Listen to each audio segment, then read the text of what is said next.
Hi guys! Oh, meron kami pagkain ng pig. Saan? Ito? Piglet. Pagkain ng piglet. Ay mga mami ko, so ngayon, hinatid na nga pala nila Bia nandito yung piglet na binigay nila dito sa aming dalawang anak para palakihin namin, paanakin, ayan, para dumami.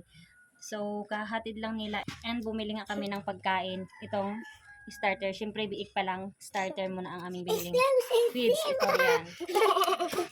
Mami, happy na siya ka. Napaka-excited nila habang bumibili kami ng feeds. Tuwang-tuwa yung mga batang ito. And ngayon papakainin na namin yung biik. Pinahinga muna namin saglit kasi galing pa sa biyahe. Nahihingal pa sila. Nahihingal pa yung biik.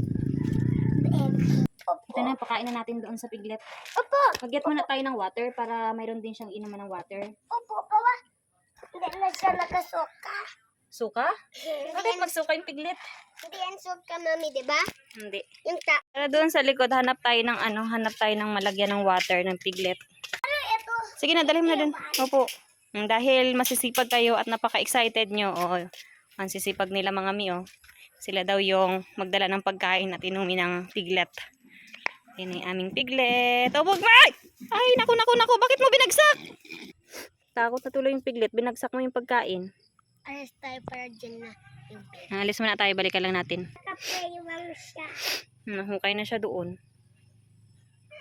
Napagod siya. Napagwapit na. Yan na, palapit na siya. Ayun!